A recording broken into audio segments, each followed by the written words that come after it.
What's happening? We're talking about the iPhone today and the realistic side of using it for photography and videography. You know, who's it really for? Who's it not for? What are we all doing with it?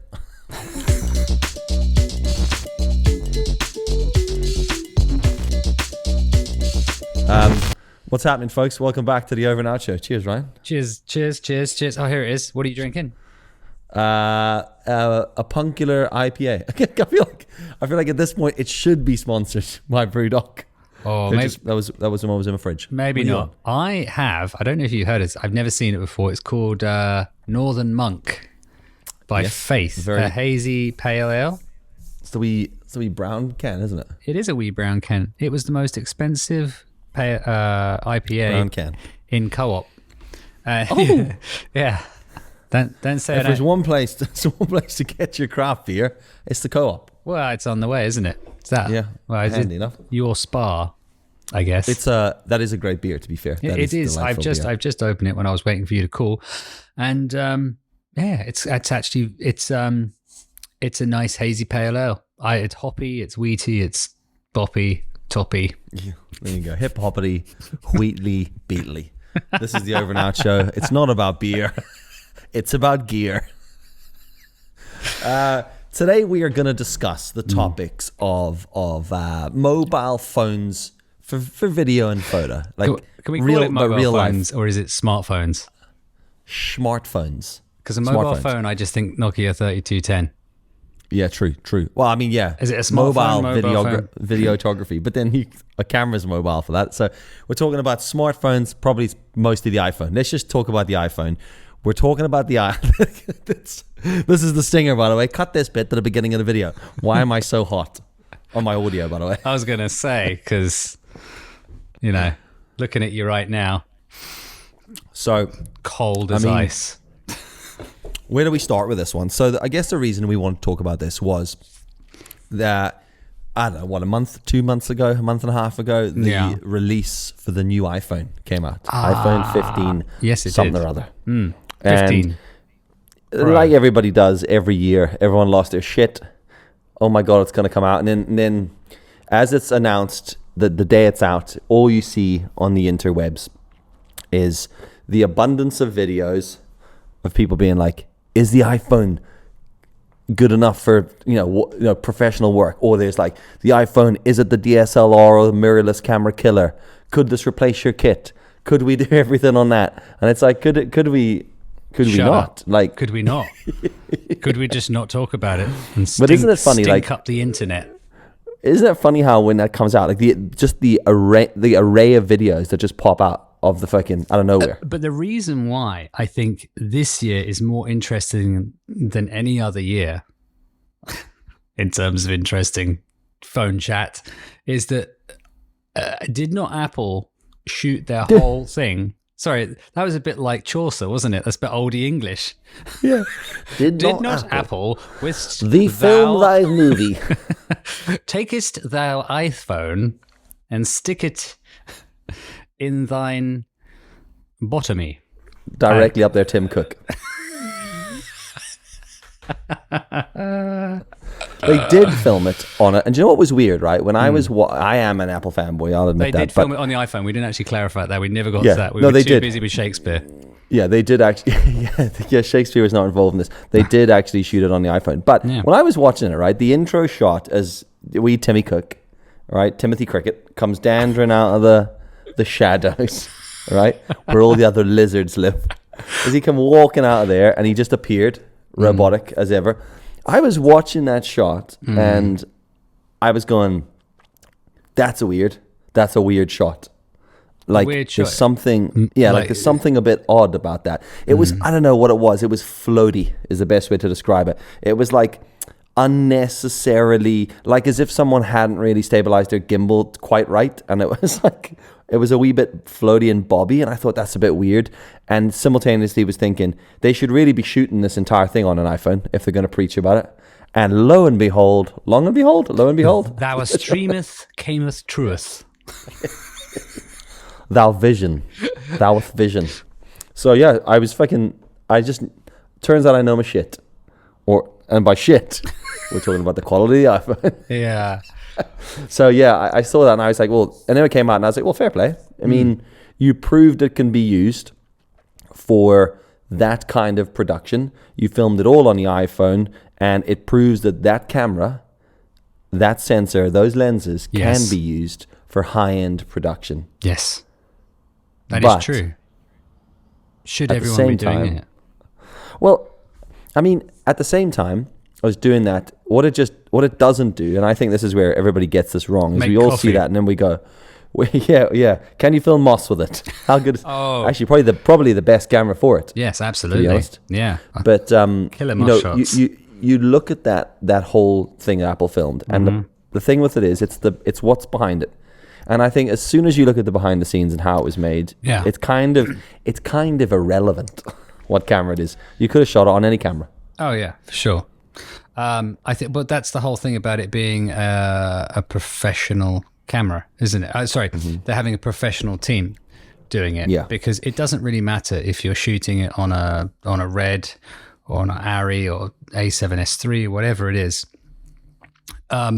If you've got a crew of 50 who have been in the industry for years and years and years, and color graders that are professional and do Hollywood type stuff, it's going to look good whatever you do.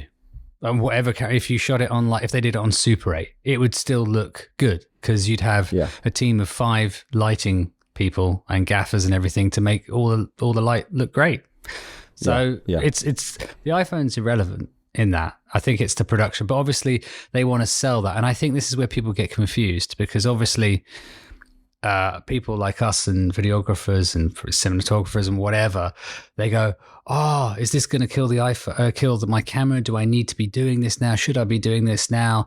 And then everyone else looks at it and then says, oh, look, if I buy an iPhone, the videos I'm making for my cupcake shop or my gym are going to look like the Apple event.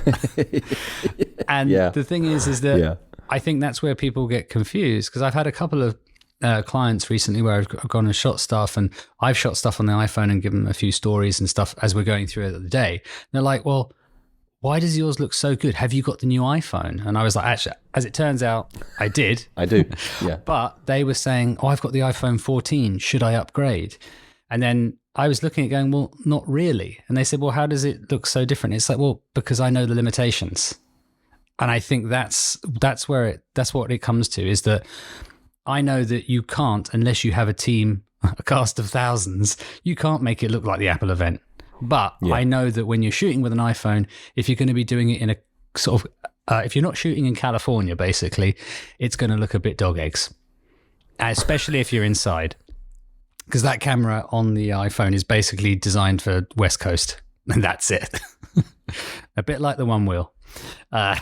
So yeah, Ryan went away. I don't know where you were the other day. He was away somewhere, and all I got was these messages going, the camera on this thing is dog shit. The minute the light disappears, it's gone. That was a GoPro. I mean that as well. Yeah, that was. No, but weren't you at like a gig or something? No. Yes, I was at a with gig. The iPhone. Yeah, I was at a gig, and I just got the iPhone, and I thought, because I was about, in terms of the stage, I was about 10 meters away, which is actually quite far when you look at it in gig terms. Through cataracts. Through cataracts and my my grey hair washing over my face. And then I did that zoom in, like the 200 mil equivalent. And I looked at it and went, that's not far off if I just zoomed in with my iPhone 12. You know, it wasn't like, it didn't make me go, holy, I mean, the actual, the amount it zooms in is pretty incredible, but the quality of it, given the fact we're in a dark room, apart from when the lights come up and they're all flashing everything, which it looks great, it's just, you're like, I couldn't. Were you shoot shooting an event. were you shooting in all the bits though? In all the bits. 10 bits. All the bits. I had all the bits out. Color bits. Pro bits. Yeah, I think. Were you shooting in the ProRes RAW? No, I wasn't shooting ProRes RAW. I haven't really delved into the ProRes RAW because that's a whole other factor that we probably need to discuss in this very video about mobile photography and videography. Okay. And that is that. And I think we've had this conversation before. It's like, if I need to put anything else on my iPhone, it does beg the question, should I just not use my camera? Okay. Let's look at this in a couple of different things, right? Yeah. So number one, who do we think this iPhone's for? Like, I don't mean like as far as users, but who's actually going to use the iPhone for video work, and who's not going to use it, and why? And I think you covered one part there where it's like all the camera gear, all the rigs, and all the team. All right, so the people who are looking at going, is this going to replace my camera? In my opinion, no, because, and we can delve into this a little deeper, there's far too much faffing around required for them to be able to effectively use an iPhone at a very high level day in, day out. And for the people on the other end of the spectrum, like you're saying, the cupcake shop, they're not going to get the quality that they've seen in the Apple event, because that's not realistic. That's still a cinema team who know what they're doing, high level, right? I'll be honest though, because I was shooting a couple of videos for Yasmin, my wife. She's a personal trainer, and she said, "Oh, could you just shoot a couple of?" She's doing some reels or whatever it is, the reelies, and I shot it on my iPhone and I sent it to her, and she went, "Oh wow, that looks so much better than mine," and she has an iPhone 12. But see, I don't, and it is sharper. There is especially if you use the standard camera, not the wide or the other one, whatever it is.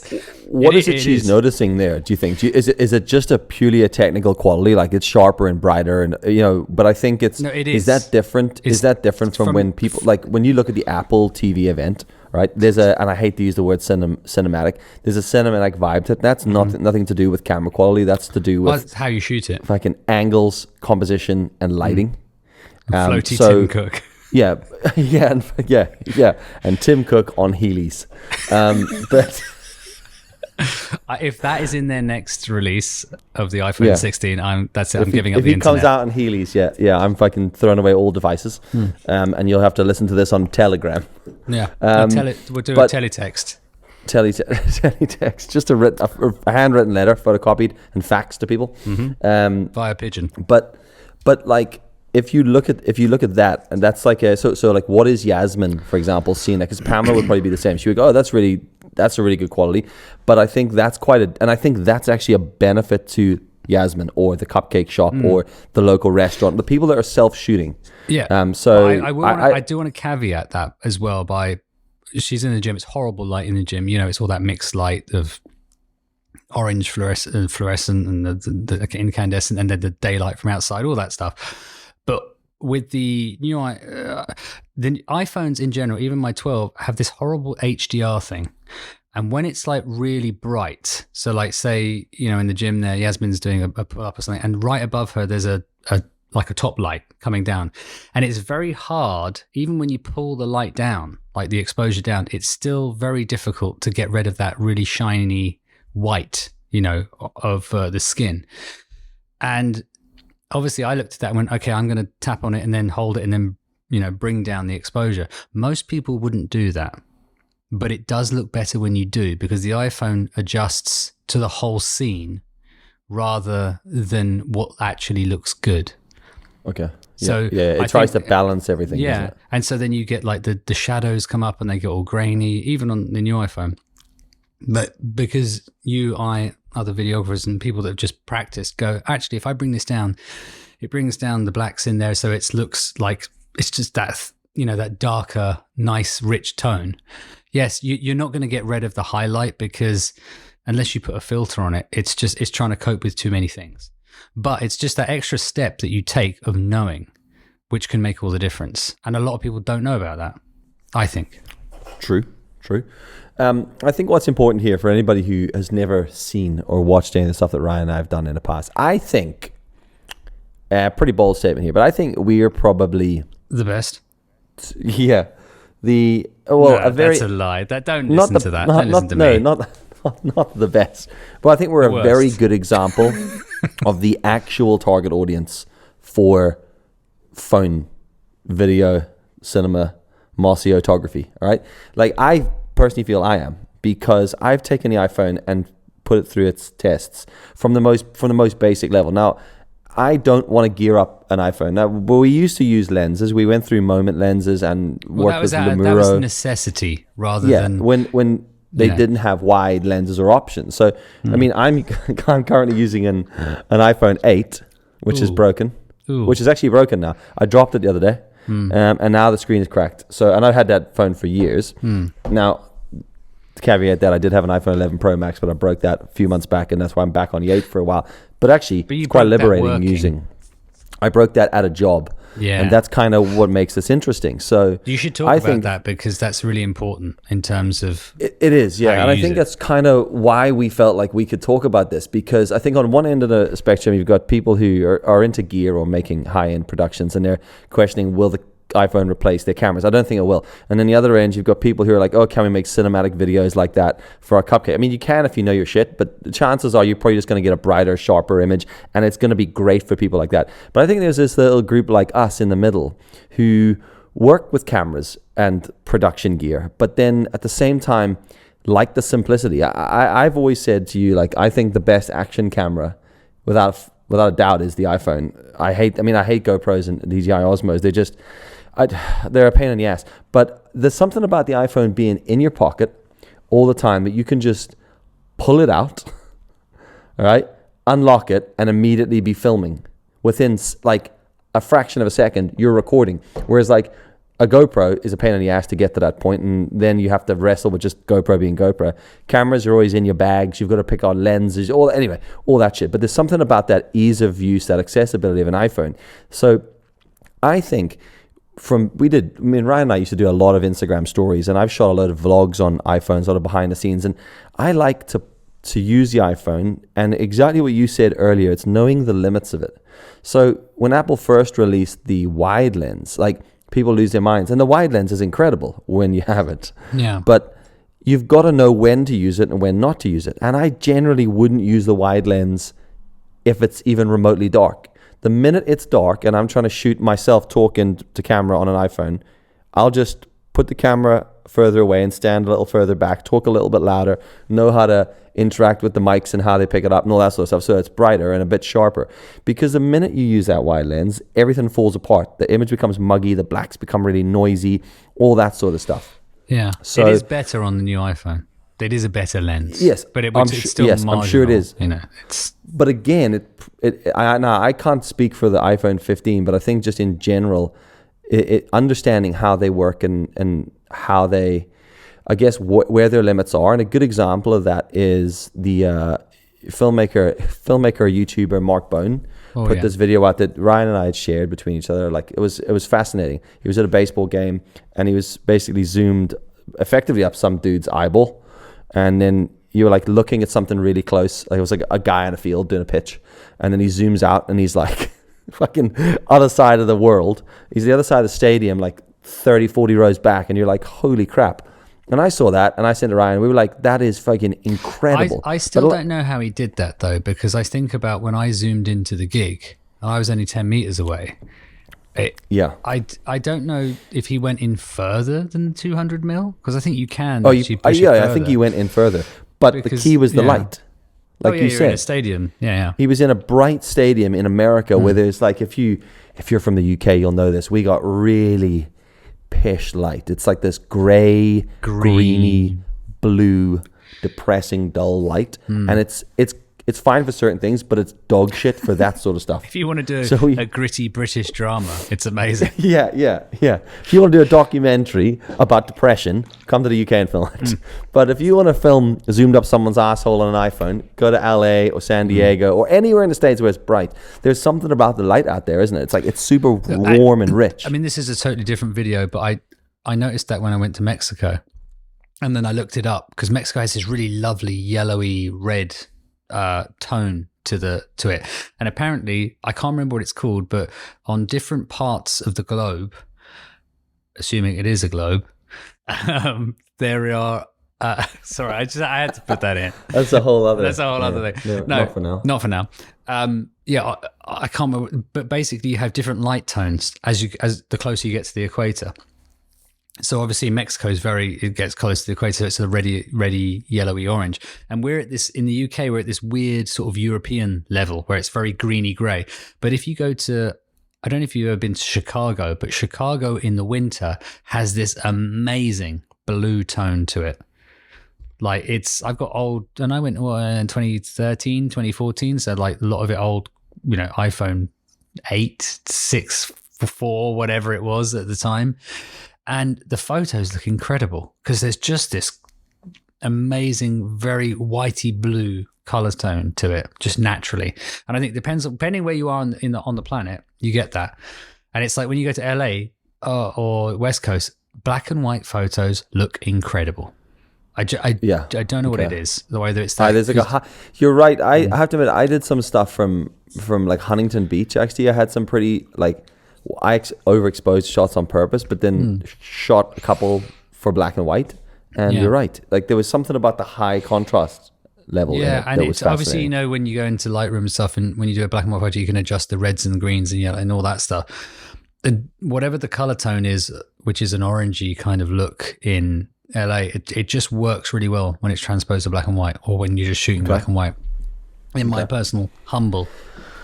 Well, again, no, but that's we're getting off track here. That is going to apply to anything you're shooting, right? So what we're getting at there is that you've got somebody like Mark Bone who knows how to use his camera gear really well. And I would love Mark, if you're listening to this, drop us a DM, fella, telling us what you think.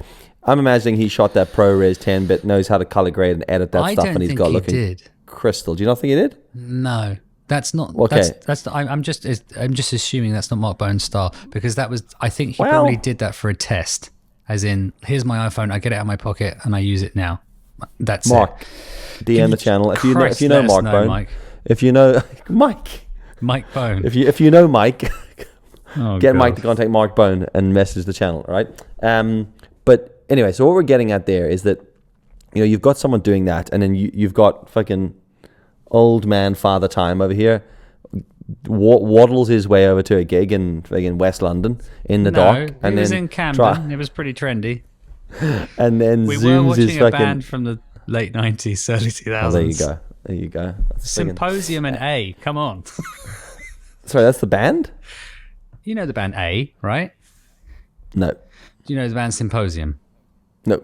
No, you're too young. Kids these days. What sort of music is this? Some sort of depressing metal, is it? No, it's like pop rock. It was like early 2000s. You'd know A if you heard it. Hey, sing a bit.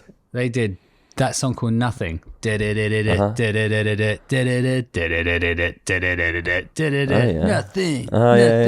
Yeah. You don't know, do you? Yeah. No, I do. It rings a bell, but you'd know them. Anyway. They did a song called Monkey Kong as well. Anyway, Monkey Kong. That's probably lost on you as well, because you're basically 15.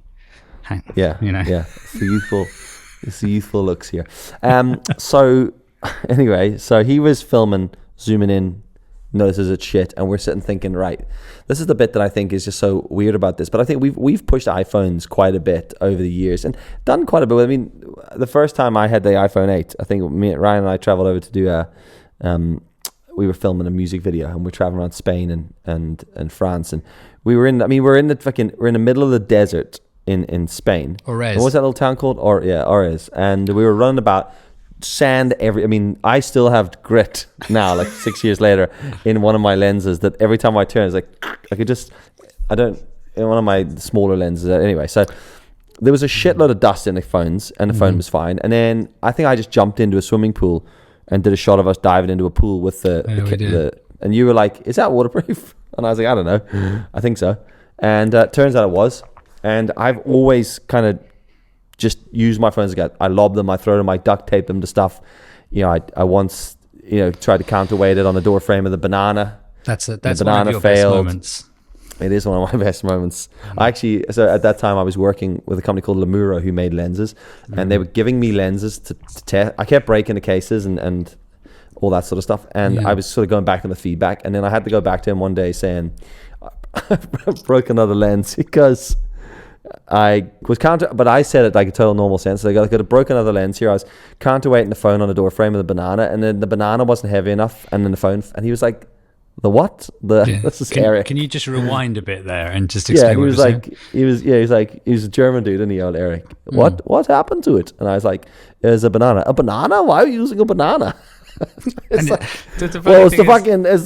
the heaviest thing I could find. Well, it turns out it wasn't heavy enough. And I was like, yeah, well, obviously now, Eric, I get that now, buddy. Banana, fail, fucked. Anyway, but like, I've duct taped that to bikes. I've duct taped it under skateboards. I've held it in my teeth. So I mean, people joke and ask me what mount I use sometimes for the POV stuff, and it's literally just a phone in my teeth.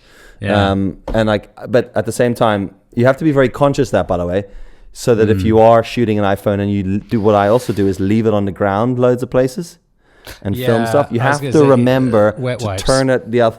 Well, yeah, clean it regularly, but also turn it upside down so that the top of the phone is on the ground, next to the bin where the dog pisses, so that bit's not going into your mouth. Yeah. No, I do. But I've done that as well. Yeah. The problem with that is that when you put it in your mouth, it's like it's so annoying when it switches off the recording because you have your teeth in the wrong place. Oh, it's a skill for that, bro. Yeah. But have you seen the latest trend on the tickety boos? Where I don't. I'm like me and Elon Musk. We don't do TikTok. Well, it's on Reels as well, but people are basically, there's this trend. It's so trendy to duct tape your phone to the ceiling and then dance under it. We know and I was why like, fellas, we were fucking doing that ages because some old granny did it. Is that right? No, she probably saw one of our videos from yesteryear. Yeah. We've been doing that for ages. Like duct taping the fucking things in ridiculous places. Anyway, we digress. We've used the iPhones a lot, and we have used them, apart from maybe a lens on them on the odd occasion. Generally, I set up my shots to cater for where I can get the iPhone balanced. Yeah. So, I won't be, I'm not going into I'd love a mid shot sort of eye height here. I'd just be like, where the fuck is this phone balanced for this shot? That's what I'm going to do. And I think that people who start to shoot like that and embrace an iPhone as it is, those are the people that are going to benefit from the iPhone like this. But at the same time, those people can't expect to have Apple advert quality. Yeah, but the problem is that as well that we have to actually address what the iPhone is actually mainly for, which is social media browsing. Well, it's your life, isn't it? It's your banking, it's your emails, it's your text messages, it's your WhatsApp, social media, and I think we've talked about it, as in you and I, because we have to be careful because we have a lot of conversations here, and we can't just because we're old can't remember what we've told you and what we've told each other. Yeah, and we have to remember that. We were talking about maybe iPhone or Apple should release an iPhone that's just a camera. Yeah. But then you get into that whole situation of like, well, I've taken this really cool, great footage with a camera that's much cheaper, but it looks like an iPhone. It's really easy to use. So how do I upload it? Well, you need Wi-Fi. What do you mean there's no data option? Oh, okay. So let's make it with data and Wi-Fi. Okay, then we need to have the App Store. Okay, well, let's have the App Store. And then, okay, so basically you just end up adding all the apps that you would have had, possibly only taking away what your phone calls and email. And at that point, you're going to be, well, I need to send this photo to my grandma and she's only got email because she's not on social media or whatever it is. Yeah. Or the client, if you're doing client work, you don't have their number, you have to send it by email. And so then you end up going, well, let's just keep it as a phone. It's pointless. So we did two that, phones. So, well, this is the thing is actually I tried to download the Final Cut Pro app on my iPad. I don't know what iPad I have. Final Cut Pro. Final Cutist Pro. Why here? On another note, right? We'll come straight back to this really quickly. Apple, where the fuck is Final Cut Pro Express? And I don't mean even Express. The Final Cut fucking editing app. iMovie. It's pish though. But I mean the one for the phone. Like we've got Rush and we've got Splice and we've got CapCut. Where is Final Cut for that? If ever there was an app built to be easy to use on an iPhone for editing, it's fucking Final Cut. Yes. Why is it not there? Back to you, Ryan. So no, I tried to download Final Cut 10 Final Cut on the iPad that I have. It's not good enough. The iPad is not good enough for it. So because I was thinking maybe, and this is why I wanted to do that test at the gig, because I thought, well, that is an extreme situation where that's pretty shitty light, because my dream in my head when I see the Apple stuff. And I have this weird, it's like, if I buy this, it'll make everything better. And weirdly, if I buy an iPhone, will it make all my videos better? And it's like, in my head, I'm like, yeah, that's a great thing to think. In my head, I'm going, no, it won't. Because clearly an iPhone at no point is ever going to be better than an A7, S3, FX6, or whatever it is you're using. Like, it's just not going to be, in terms of quality for the client work. So I was thinking if I shot this just a little bit of this gig, because I thought, well, maybe I could do events and I could get two iPhones and then edit on the iPad.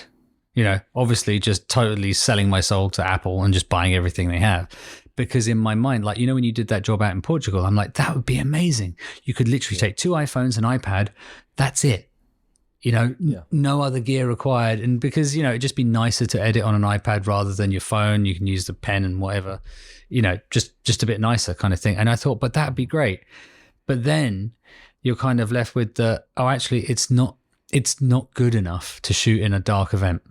And it's not good enough to do this, and it's not good enough to do that. And then you kind of having to go, well, but if you shoot ProRes, and it's like, yeah, that's great. Then I have to attach a hard drive to every device I have.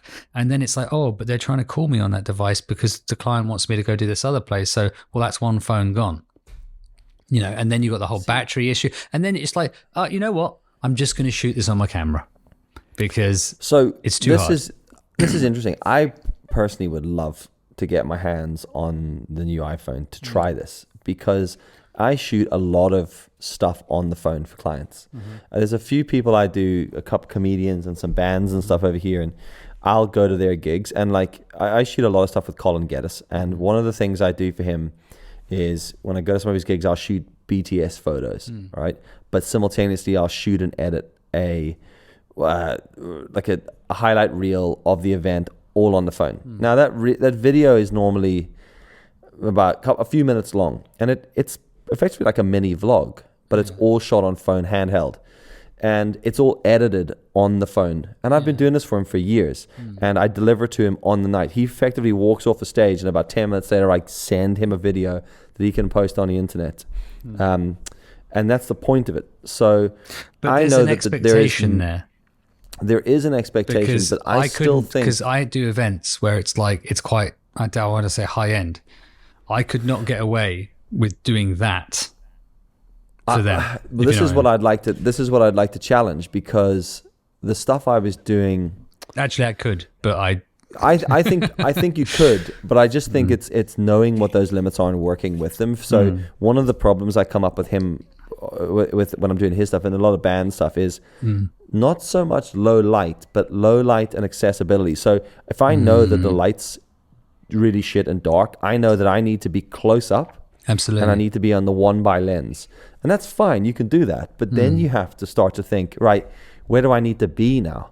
So now you've got to be like, right, if it's a band, you've got to be in the front pit under the stage. And then you've got to be like, some bands have limits to what songs you can record on. So if you want to record them, then you have to be at a certain time. But you've got to work out how close. I definitely struggle with him. So what I've started doing recently is shooting a couple of shots on the A7S III on the telephoto lens, just like 2 or 3, and just airdropping them to the phone and putting them into my edit, just so I can get those close-up shots of his face. Because the reality of me being able to walk up and stand on a fucking stage and just film his face, I can't do that. And the iPhone's not good enough for that shot. You can totally do that with the new iPhone.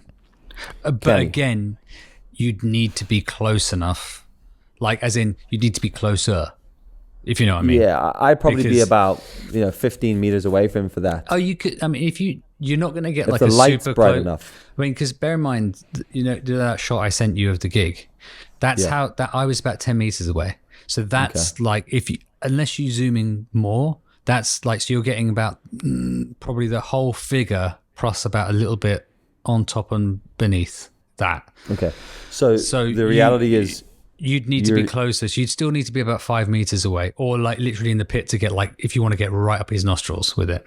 Yeah, so you need to treat shooting with a phone the same way as if you were a photographer and you're shooting with like a 50mm lens, or you're shooting on a fixed focal. Yeah. You have lens skill, but then you have to physically move yourself. So I think there's a heavy element of that, and this idea that the iPhone's got a wide lens and this ridiculous telephoto, which means you can just sit wherever you want and film everything. It's not real. I mean, but you have to move with a regular camera anyway. I just think people breeze over that. I think sort of stuff. But it's also the other thing of like, you are giving that to Colin 10-20 minutes after he's come off stage, which is also that we have to massively bear that in mind. But I mean, Colin is a cool client, so I very much doubt he's going to sit there and go, you know what, my logo at the back's not really sharp enough. It's that's just not going to happen with him. So it's because I'm very good at what I do. No, but you know what I mean. But the thing with there is knowing what shots though as well, isn't it? It's like, because, and you worked with him a while, and he knows what to expect, and you know what to deliver. Yeah. So there's like a massive difference there. And with him, it's just I think it's more the fact that you can just do it to, let's say, a 90%, 95% quality, and he gets it right after the show and he moves on with his life, and that's it. Exactly. Because at the end of the day, that's what he needs. But if you're having to go around, spend the whole day speaking to different people, doing interviews, doing vox pops, all that kind of stuff, it becomes like, now you're like, well, is my battery going to last the whole day? Well, at the very limit. Let's look at that Portugal gig I did. So I had to go with a tech company over to Portugal for 3 or 4 days and effectively cover their this event they were doing. Right, they were bringing all their staff out and they're going out to Portugal. Now, I was there and I was running their social medias, but I was also shooting video and photo on the phone because they had a photographer and they had a videographer there, and they were shooting. We'll call it legacy. I always call it legacy stuff. Yeah. They were shooting the high end stuff. Right, they were taking time to nail for the cinema. Yeah. They were shooting the cinematic stuff, right? And old fucking Dillsworth was just running about in bare feet, like an islander, just fucking like he should. Yeah. Yeah, there's Tom Hanks in Castaway. Shouting at balls. Me own balls. And I was running about shooting all this on the iPhone. Now, I knew right there that because they had a photographer and a videographer that, my job there was to document stuff as fast as I could and at the best quality I could in the time limit and deliver those videos in chunks of the day. So it was like, quarters. So I'd get the first quarter, second, and they would be filmed, edited, music, titles, uploaded to social media, then on to the next one. Same with photographs. Now, luckily, I had 2 phones with me. I had the iPhone 8 with me because I knew I had a nice lens attachment for it. And because also I knew that there might be the time where I'd be editing on the one phone. I need to use the other one for photos. Now, I pushed that iPhone 11 Pro Max fucking to the hilt. Too far. It was far too far. You killed it. It was really, really hot. It was the middle of summer, so the heat was unbearable. I was out, we were running around hotels, 30 degrees. I was in and out of swimming pools, filming in water. I was on a jet boat thing, filming people splashing about on rings and and the whole time I was filming in 4K and editing as I was walking.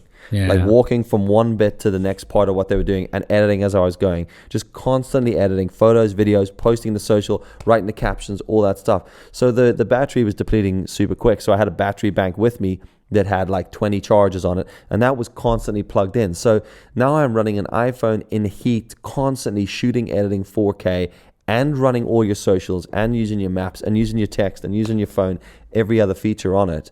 And eventually it got to the point after I was like on the last day, and I was sitting trying to edit the last bits, and I was at the end of it, and then the fucking phone, it froze a couple of times, and I rebooted it, and then I just got this big, it kind of just glitched the screen, and then this massive white line right down the middle of it, and then another white line, and then the screen just died. It effectively melted to the point where the screen was just like, fuck it, I'm done. Now I was able to switch the phone off, cool it, and in a fridge. I had to put the phone in the fridge in my room. I'd got the last edit of the last video to about 90%, and then this happened, and I had to stick it in the fridge to cool down. And I would have been finished at 11 p.m., but I had to cool it down. Then I had to open it up and I couldn't edit the file. So all I could do was export the file that I had with no edits. That's the only thing it would let me do. Then it crashed. I had to switch it off, cool it down, and then I had to turn it on and airdrop it to the Mac. Yeah. And then the phone died. Well, you're just lucky that you had your Mac there.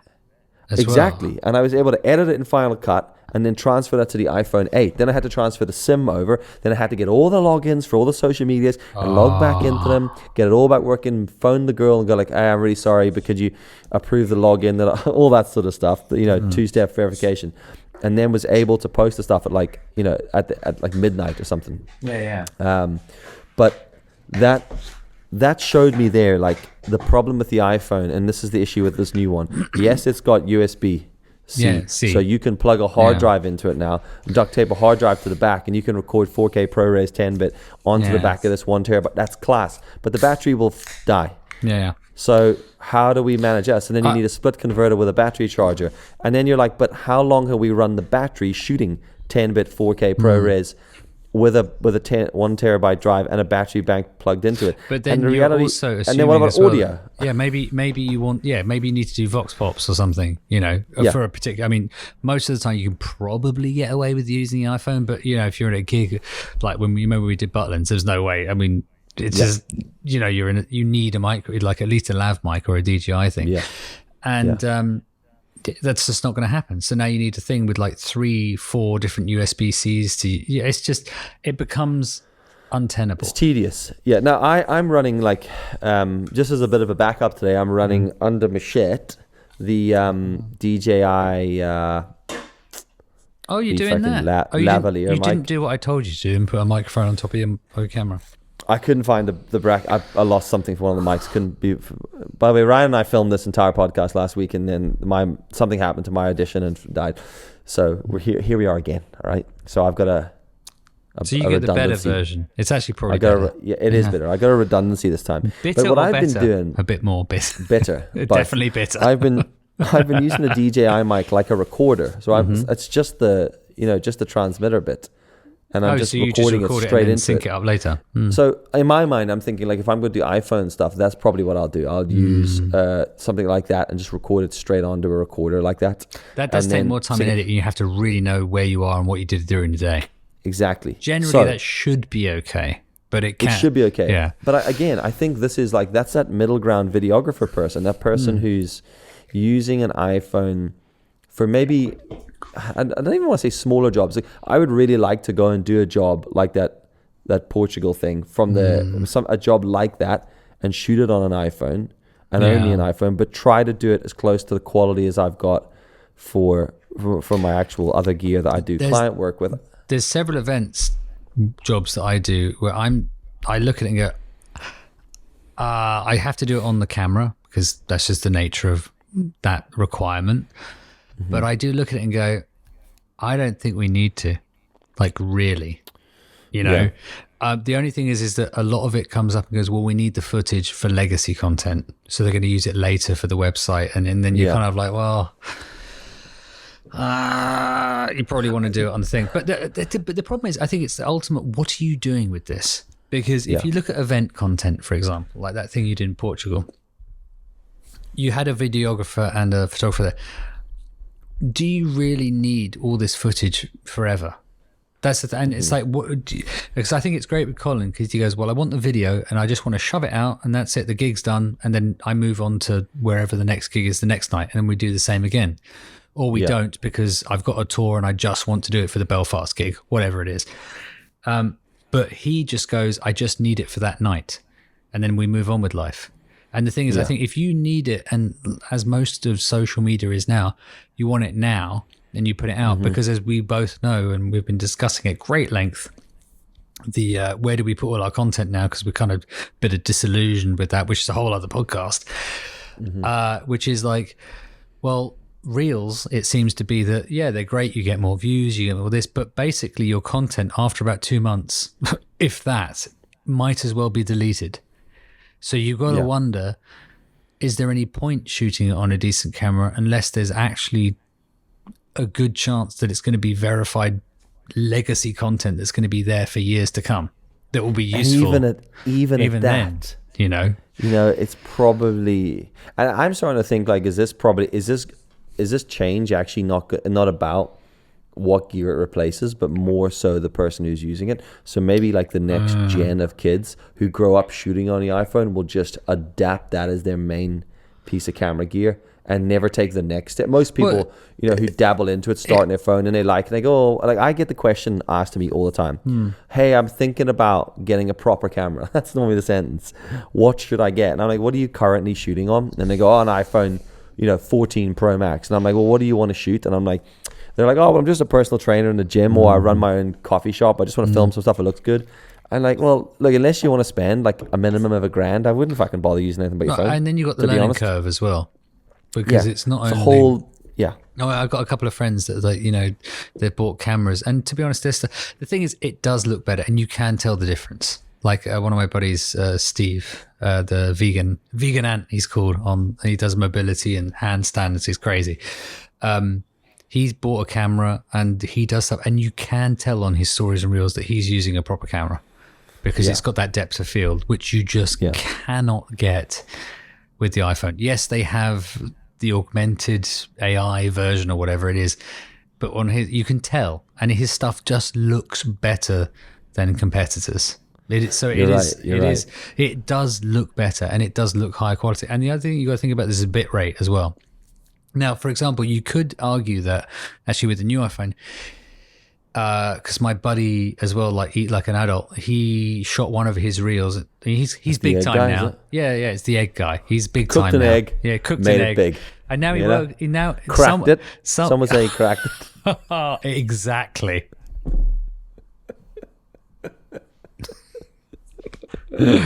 Oh my god! He scrambled the code, did he? Yeah, he scrambled it. Yeah, Go for it. What's next? Anyway, what are we so talking? Egg boy. He did one of his, because he shoots on a proper camera, but he did one of his reels recently that on he got the new iPhone, I think Pro Max or at least Pro, and he shot it with the ProRes. And I looked at it and went, I had to actually ask him. I was like, "Did you shoot that on the iPhone?" And he was like, "I did actually." And I was like, "Wow, actually, that looks really good." Because obviously what he's doing is like overhead, what are they called? On the 1x lens. Yeah, and so using the decent lens with the ProRes. Yeah, exactly. But again, you've got to use the ProRes, and you have to use an external drive unless you're doing like literally 5-second clips, which just take up all 250 or 500 gig that you've got. And then it still goes back to the, why not just use the camera? However, I did download the app that everyone's raving about, the Blackmagic camera app on the iPhone. Just as a aside, anyone that says that's good is lying to you. It's dog shit. I'm going to put that right there. Blackmagic, you can come at me. It's dog shit. Yeah. Because remember that video I sent you?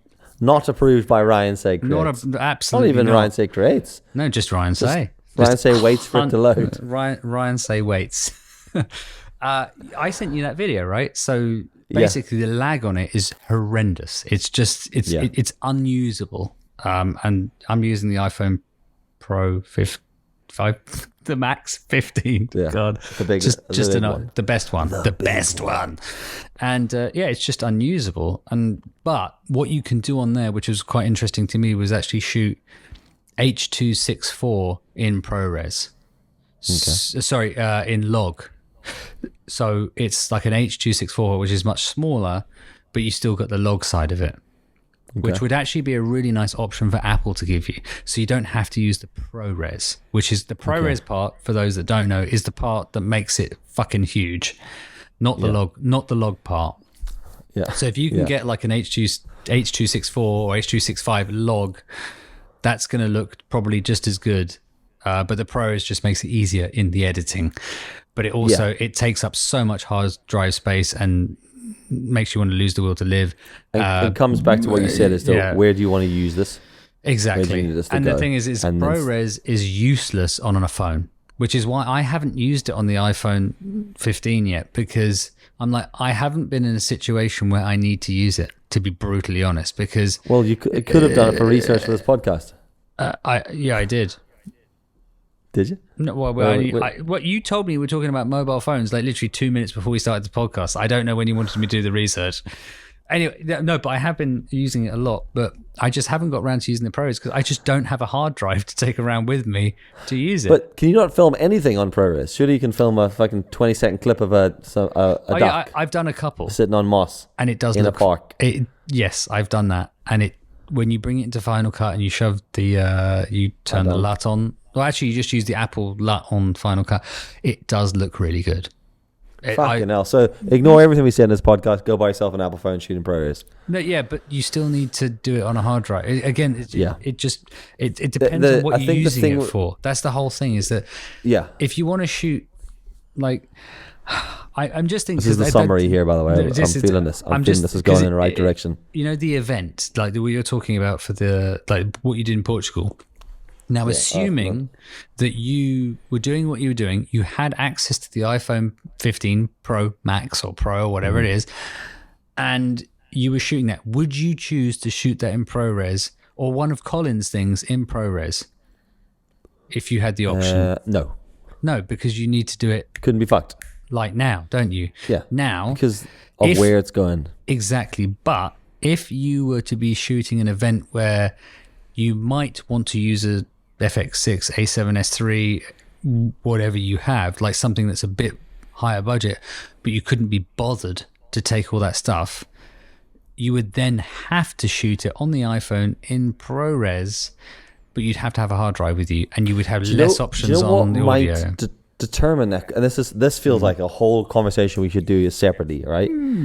I think the first question I would ask would be vertical or horizontal. And if they said vertical, I'd go no ProRes required. No. And if they went horizontal, I would go, now for horizontal, I might use ProRes, because I just think there's a mindset as to fucking. I think the minute we go vertical, it's like you might as well film it on a fucking shoe. It doesn't matter. Yeah. As soon as we go vertical, I think there's an element of it that isn't required. You are 100% right, because vertical, and I think this is a psychological thing. Especially, I know this is for you and I. I love shooting vertical. We love shooting vertical. To be honest, in terms of vlogging and telling people what you're doing and going and showing them stuff on the fly fast, vertical just works. It just does. It's just, for me, it's just easier. So next episode, should we do vertical video versus horizontal video, and what the fuck is going on with the social channels? Talk about reels and what we discussed earlier today on the phone. Let's just do that. Let's just do that. Sounds like a good next episode. I think that's a good episode. Yeah. Oh, and there we go. Okay. Bye. But I think you're. No. I was going to keep going with you. I just think that while I remember, that would be quite a decent one to talk into a bit more depth. No, I think so, because I know for both of us, it's psychologically, it is a big deal. Yeah. Vertical or horizontal, so. More so than other people. I guess in summary on my end, I'm thinking like, yes, the iPhone technically can film an incredible quality. It's going to be an amazing quality if you've got a full crew and lighting and rigs and people that know what they're doing and sound designers and fucking 100%. Field recorders and all that sort of shit, right? But you're also going to get a really incredible quality out of it. But I think for the majority, just making up words, the majority of people, Shakespeare we're going to be shooting the majority of those thousands of peopleist. I think the majority of us are just going to use the iPhone in its most fucking hybrid, normal fucking way, shooting normal picture profile, whatever, straight out of camera. And we're going to be, and it's still going to be a great quality. And I think if you can learn, if you are looking at buying an iPhone to use for that stuff, I think learn the restrictions around it, learn the limitations, understand how to move with it, how to use light. So it's not about going if you're shooting in the style, the way I approach these things is, well, I would love that to be like this, but it's not. So what do I need to tweak or adjust with me and my camera angle? Or sometimes you just got to go, fuck it, we're not getting that shot. That's a very different approach. And I think that there's people there who are going, I want to shoot a short film on an iPhone, and that's a very different approach. So I think it's knowing who you are as a person. Are you trying to shoot commercial stuff to promote your business or your product, or are you somebody who's trying to get creative? If you're getting creative, by all means, it's going to be really fun to shoot that stuff on the phone, because you're going to have time. You're going to storyboard it. Sorry to keep going. I'm just on before my brain switches off. And you're going to be able to add in all the other bits and pieces. But if you're a person that runs a cafe and you want to shoot content yourself, ain't nobody got time for that shit. No, exactly. You're just going to shoot it as is. Yeah. With a banana counterweighting it. And I think the problem is, and this isn't just with the iPhone, and I know there are a lot of accounts online that the new Sony, the new iPhone, the new Canon, the new whatever it is comes out, they go some, catchy title with a shocked face going, is this the vlog killer or whatever it is, bullshit it is. And the thing is that you watch all of those videos, and whether it's the iPhone, the new Sony ZV-110 or whatever it is. The name of that confuses me. Yeah. And you look at it, and then they do a review on it, and they go, this is amazing for vlogging. But then you watch them, and when it goes back to their content that they choose to shoot, chances are they'll go back to their A7S III, because that's what they enjoy shooting with. And there's nothing wrong with that. It's just the insincerity of going, is this the vlog killer? Is this? And it's just like done for likes, algorithm, and all that kind of stuff. And there's so many cameras coming out and so many new things that I think you just really need to go with what you're comfortable with, because, and I don't like that, like, this is amazing. This is the best vlogging camera of 2023. And it's like the ZV, E10 or whatever it was, the iPhone, what, it doesn't matter what it is. And then you see the person reviewing it, they go back to using the other camera. And it's like, well, clearly that means it's not the best camera of 2023, because surely you'd be using it. Is it a good camera? Yes. Is your camera better? Maybe. Is it the one you like to use? 100%. And it's just like, that's the difference. And, you know, because I still think about the... I know we were talking about, I love using the iPhone. I love using the iPhone vertically. I don't like shooting with it horizontally. Again, that's for the next podcast or whatever. But that whole combination, which I think you have, which is one of the APS-C lenses, which is the 60, 300, 500, 600, 700 with the 10 to 18 mil lens. That for me, with the little Sennheiser mic on the top, is the best thing for vlogging, in my personal opinion. Shove it on fucking auto or the P thing and let it do its thing. That to me is like, if you want to do a vlog and you want to talk to camera, I think that is the best scenario, in my personal opinion. Whereas I have to admit, personally, like I've got an older one, so I have an A60-300. Yeah. But I've been shooting some vlogs recently for YouTube on it, and actually been shooting my Instagram reels on that one recently as well, because the iPhone 8's pish. Yeah. But I'll tell you what, I am sitting thinking, when I upgrade to the new iPhone, which I probably will do. First off, I'm not going to go for the Pro. I looked at it and I was like, I'm just going to get the normal one, because all I want the iPhone for really is that wide lens. That's literally. So you can vlog on it. It's got the wide and it's got the 1x. I don't really need all the other. I went and looked at him in the episode the other day, and I had a little test and read the specs. I think I'll just go for the normal one. But see, I love vlogging on the iPhone, and I think the iPhone as a vlog camera would completely. I think it would just replace my A6300 personally. Really? Because that's quite a bold. Yes, I think so. The quality on the 11 was good. Now, and I'd skipped 12, 13, 14. So I think I was happy to vlog on the 11. There were just certain things that let me down. But I think there's a thing about the iPhone, using the back-facing camera as the main camera on it, flip it on, and just rotate it in your hand. To me, that's just... Love that. Doing the horizontal with the back-facing camera on any iPhone, it just, to me, is just like, I don't like doing it. But that's how I'll do my stories as well, or. But you won't do stories. Reels for the kids.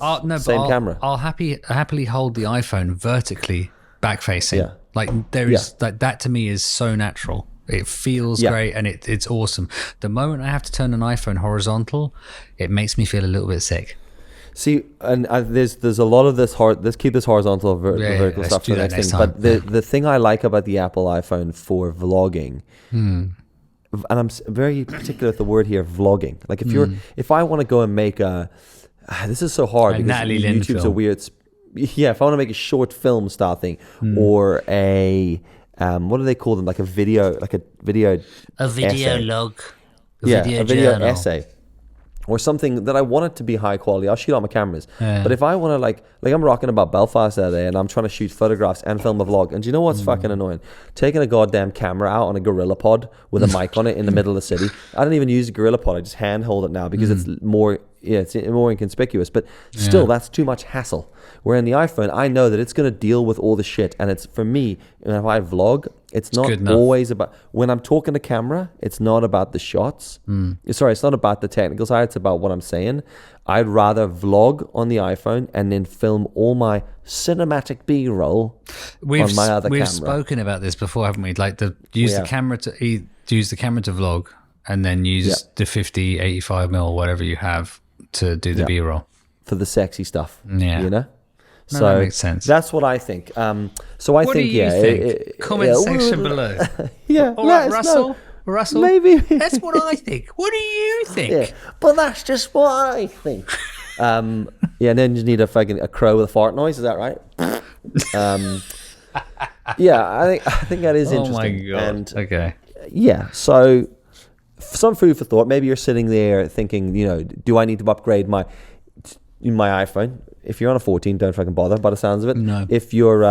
my jump from 12 to 15 was very significant.